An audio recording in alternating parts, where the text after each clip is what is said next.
प्रस्तावना। क्रोध एक स्वाभाविक मानवीय भावना है जो किसी अप्रिय परिस्थिति या अन्याय का सामना करते समय प्रकट होती है। हालांकि जब क्रोध अनियंत्रित हो जाता है तो यह व्यक्ति, समाज और परिवार पर विनाशकारी प्रभाव डाल सकता है। यह कहानी इसी भावना के प्रभाव को दर्शाने और इससे होने वाले परिणामों को उजागर करने का प्रयास करती है। शांतिप्रिय गांव उत्तराखंड के पर्वतीय क्षेत्र में स्थित एक छोटा सा गांव शांतिवन अपनी शांति और सौहार्द के लिए प्रसिद्ध था। वहां के निवासी सादगीपूर्ण जीवन जीते थे।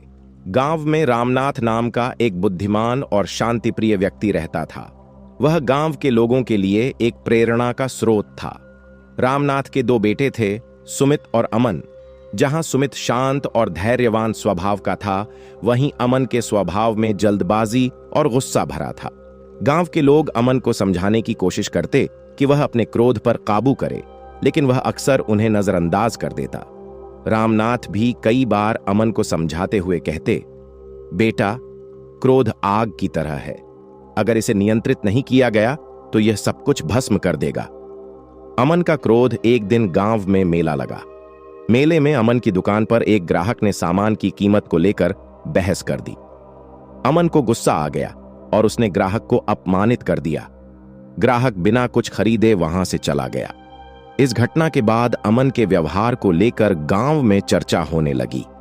अमन ने इसे अपनी प्रतिष्ठा पर आघात माना और गुस्से में कई लोगों से झगड़ा कर लिया। धीरे धीरे गांव के लोग उससे कतराने लगे। सुमित ने अपने भाई को समझाने की कोशिश की, लेकिन अमन ने उसकी बातों को अनसुना कर दिया। परिणाम, कुछ महीनों बाद गांव में एक नई दुकान खुली जो अमन की दुकान से सस्ती और बेहतर सेवाएं देने लगी। गांव वालों ने अमन की दुकान पर जाना बंद कर दिया। इससे अमन की आय कम होने लगी। आर्थिक संकट से जूझते हुए भी उसका क्रोध शांत नहीं हुआ। एक दिन अमन के गुस्से ने उसकी दुकान को ही नुकसान पहुंचा दिया। उसने गुस्से में सामान फेंक दिया, जिससे काफी नुकसान हुआ।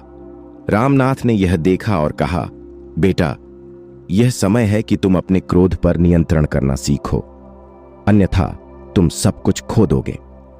क्रोध का चरम अमन का क्रोध धीरे धीरे उसके पारिवारिक जीवन में भी असर डालने लगा। एक रात अमन ने सुमित के साथ छोटी सी बात पर झगड़ा कर लिया। गुस्से में उसने अपने भाई को बुरा भला कह दिया। सुमित ने इस व्यवहार से आहत होकर अलग रहने का निर्णय लिया। अमन की पत्नी भी उसके गुस्से से परेशान होकर मायके चली गई। अब अमन अकेला रह गया। वह अपने फैसलों और क्रोध के कारण पछतावा करने लगा, लेकिन तब तक बहुत देर हो चुकी थी। सुधार की शुरुआत अकेलेपन और नुकसान के दिनों में अमन को अपने पिता की बातें याद आईं। उसने गांव के एक संत से मिलने का निर्णय लिया। संत ने उसे क्रोध को नियंत्रित करने के उपाय सिखाए। उन्होंने कहा, क्रोध को काबू में रखना सीखो, गहरी सांस लो और अपने विचारों को शांत करने का प्रयास करो। अमन ने इन बातों पर अमल करना शुरू किया। उसने ध्यान और योग को अपने जीवन का हिस्सा बनाया। धीरे धीरे उसका स्वभाव बदलने लगा। अमन ने अपने भाई सुमित और गांव वालों से माफी मांगी। उसने अपनी दुकान को फिर से व्यवस्थित किया और अपने ग्राहकों के साथ विनम्रता से पेश आने लगा। गांव के लोग भी उसकी मेहनत और बदलाव को देखकर उसकी दुकान पर लौटने लगे। कुछ ही महीनों में अमन ने अपने जीवन को एक नई दिशा में मोड़ लिया। उसका परिवार भी वापस उसके साथ आ गया।